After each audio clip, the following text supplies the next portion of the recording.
Hi girls, in today's video, I'm going to share with you 8 ways to become a morning person without feeling absolutely miserable. If you've ever seen any of my morning routine videos here on YouTube, I will have that playlist linked for you in the description box down below. But if you've ever seen any of my morning routines on YouTube, I emphasize I am not innately a morning person. I am most definitely somebody who naturally thrives in the later hours.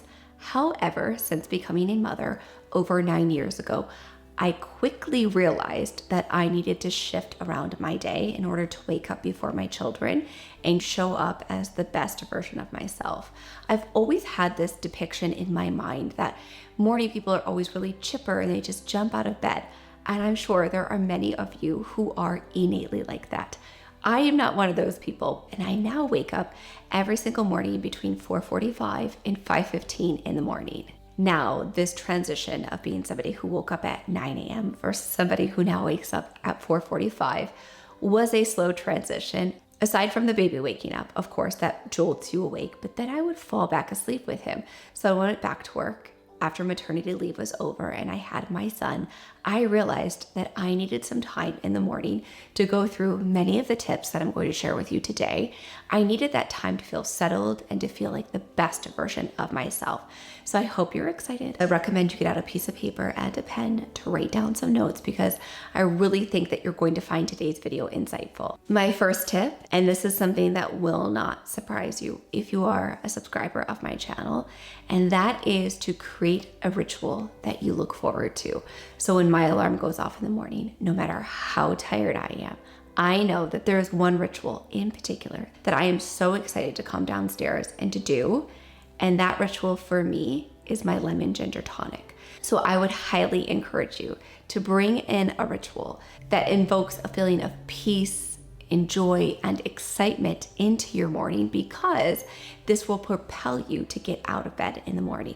And that one ritual for me is to wake up my digestive system, to flush out all of the bile from my liver, to get things moving and grooving, to hydrate my body and really begin my day on a really fresh slate. And that's with the lemon ginger tonic. So if you're unfamiliar with the lemon ginger tonic, it is something that I've been drinking for over 10 years, and that ritual has definitely served me on my health and wellness journey. And aside from that, it also is an extreme motivator for me to wake up in the mornings. Next to the lemon ginger tonic, there's something that I do actually prior to that, and that is the night before. And that is to streamline my routine. So I fill up the tea kettle already with water, and then I just wait to plug it in and boil it in the morning. I have my glass mug ready to go to put the lemon ginger tonic in and then to pour the hot water over. I prep my coffee cup the night before with my protein powder and my collagen powder and a little bit of cinnamon and Celtic salt. Likewise, I clean the entire kitchen from top to bottom. It's not always perfect, but I will say 95% of the time, the kitchen is perfectly clean before I go to bed. I'm not somebody who picks out my outfits the night before because I do work from home and have a little bit of flexibility. But maybe if you do work outside of the home, that might be something that you want to explore doing. I know we've all heard it before, but what I will say is that by streamlining your morning, I always say I use less executive function. As a founder, as a CEO, as somebody who has my own nutrition practice, I need to save as much of my brain power for one, when my children wake up, two, when I get into the office, that I feel sharp and refreshed and I don't feel bogged down from all of the decisions that I've had to make already throughout my morning. This ultimately creates a sense of peace and calmness in my body. And if you've watched any of my videos, then you know that those are the feelings that I am ever chasing. I want to feel at peace. I want to feel grateful. I want to feel calm and happy, and I want to feel a sense of joy.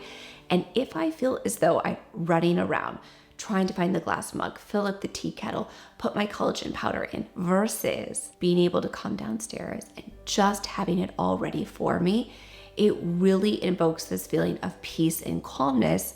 And is there a better way to start your day? Because I know for myself, I really don't think that there is. So with the last tip, because we're starting the night before, I want to continue with that method. And I want to encourage you to go to bed 5 minutes earlier each day. So to go from somebody who's waking up at 9 a.m. to 4:45 a.m. My bedtime has obviously shifted significantly, but it did not happen overnight. So what I have done is just a slow progression of chipping away and working my way backwards.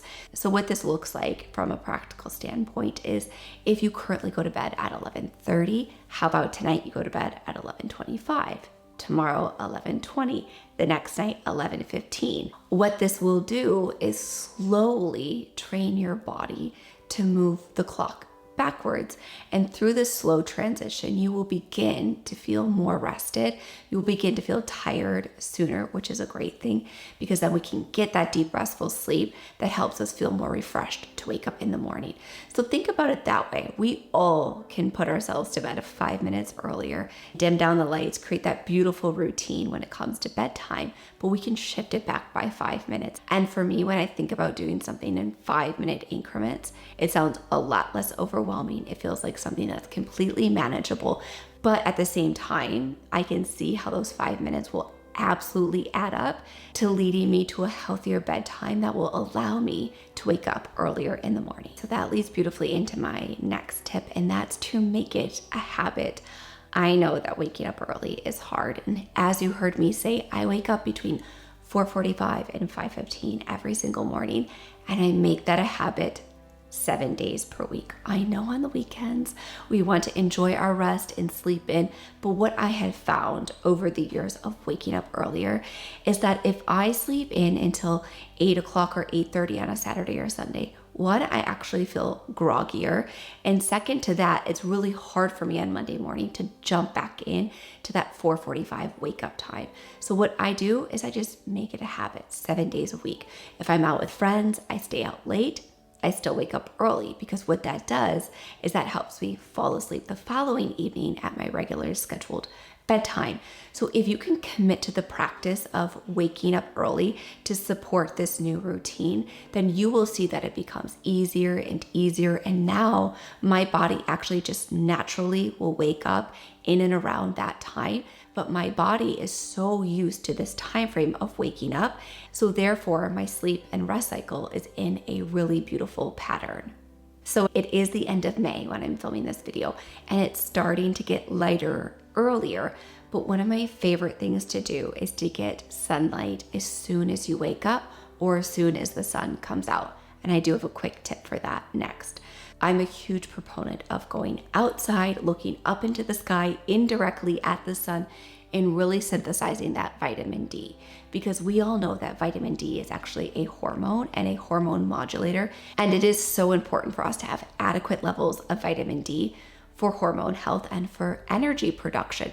So if you can step outside and you can get that sunlight as early as the sun comes out, that is incredible. However, I live in the Midwest where it seems to be dark 90% of the time when I wake up in the morning. So what I have been doing lately is I've actually been popping on my red light mask for 10 minutes in the morning when I'm waking up. So right before I come downstairs to boil the water for the lemon ginger tonic, I will pop on my red light mask, come downstairs, start the kettle, pour it over the lemon ginger tonic, start the coffee machine, and by the time I'm done with all of those things, it's been 10 minutes, and then I have actually gotten a little bit of light therapy into my eyes via the red light mask.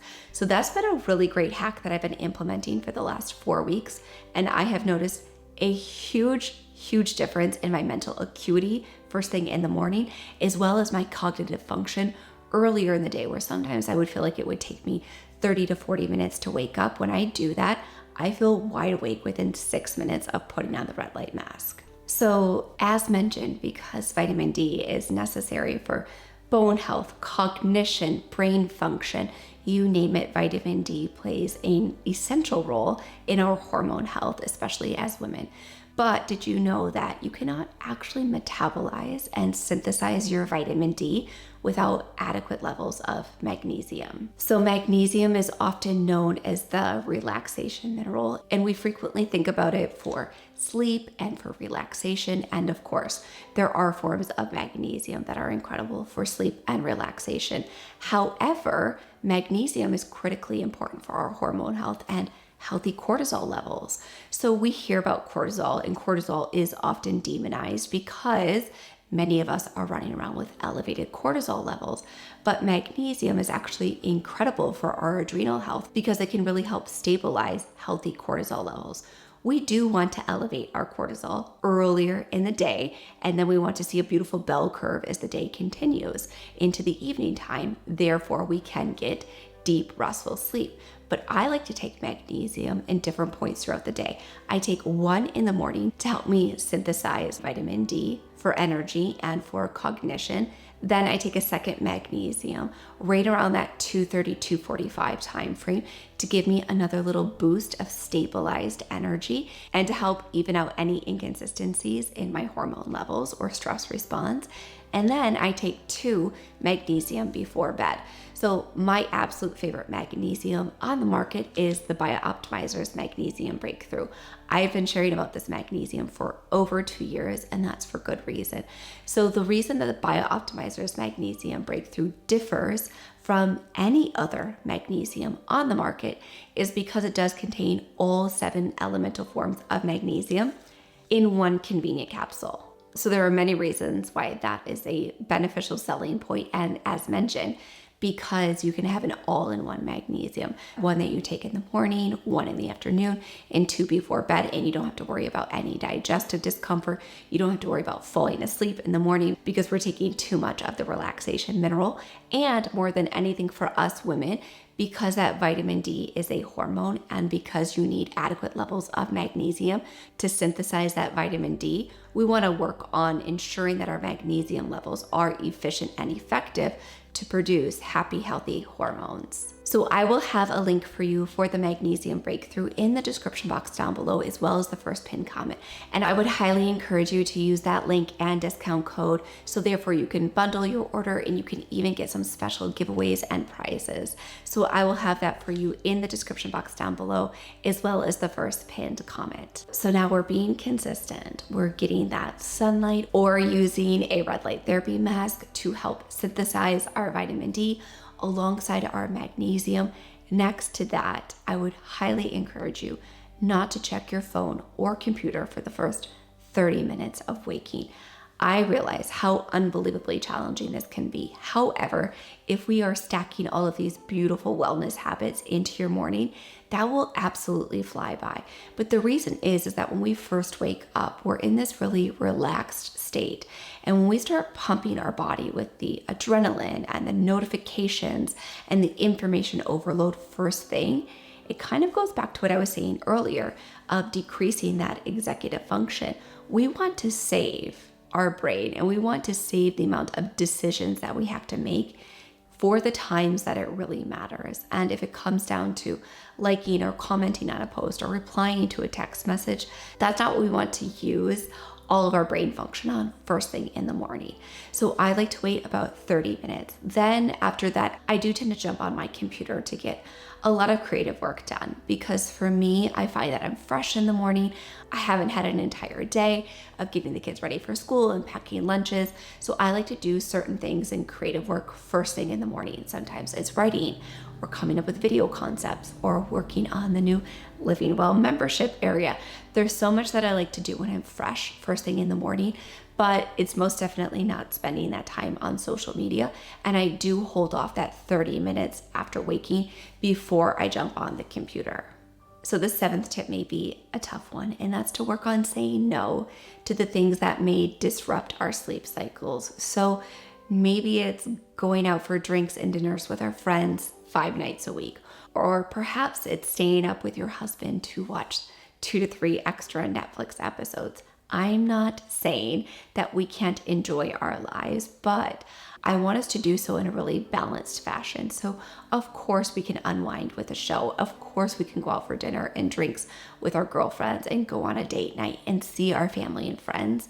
But it's when that becomes the norm and us getting to bed and getting our sleep becomes more atypical, that's when it tends to be a problem. So I try to say no whenever I possibly can. If there's a week where there's 2 or 3 different nights of plans and spending nights out, I do my best to reduce that to once or twice a week at max. And then maybe if Kai and I have found a show on Netflix and we want to get through a whole bunch of episodes, we do our best. He's really good about this at cutting us off after one episode instead of continuing to watch more and more and having that binge-like effect. So what this does is that when we can say no, one, of course, we're sticking to our normal schedule and our normal routine, which is so important. And next to that, it's really helping us stay true to what's important. And if waking up earlier is something that's important for you, then this just kind of builds that muscle. It builds that strength that you are a morning person and you're more likely to make decisions that are in alignment with somebody who wakes up early and is a morning person. And last but certainly not least is to have a meditation, prayer, or gratitude practice in the morning. For me, this really helps me stay off those devices for the first 30 minutes when I'm awake. We have a red light therapy mask on, then we're enjoying our lemon ginger tonic, and I love to come here and do a little bit of gratitude journaling. This just truly sets the tone for my day. When I'm able to sit here in this exact spot, a little bit further back, but you know what I mean, and sip on my lemon ginger tonic and write down 3 to 5 things that I am grateful for, it's like head to toe flushes over me all of the positives in my life. It is so easy to get stuck in a negative thought pattern, like, oh my gosh, I have to do this today, I feel overwhelmed with this today, or this didn't go right yesterday. Whereas if we can break that cycle of thinking and take a pause, 30 minutes, sit here, enjoy our lemon ginger tonic, write down the things we're grateful for, meditate on them, pray over them, whatever we need to do to separate ourselves from the world that we tend to get stuck on the hamster wheel on. When we can separate from that stress loop and we can look at things with a bird's eye view with gratitude, it changes our stress response for the rest of the day. So this is another huge motivator for me to wake up early, because when I can just fill my mind and fill my body with gratitude, I feel like a nicer mother, a nicer wife, a nicer sister, friend, daughter. I just feel like a kinder human in general. And next to that, I find that I tend to look at the world from a much more glass half full perspective, because I've already substantiated these feelings into my day first thing in the morning. So if you need a motivator to feel great for the rest of your day, then maybe using the tips that I shared with you today to wake up earlier, to become a morning person, is the perfect next step for you. So I hope that you girls enjoyed today's video. And if you did, you can let me know by giving it a big thumbs up. And now the subscribe button is right over here on the screen. Give that a click. That way you don't miss a single video. And I hope to see you back here next Thursday.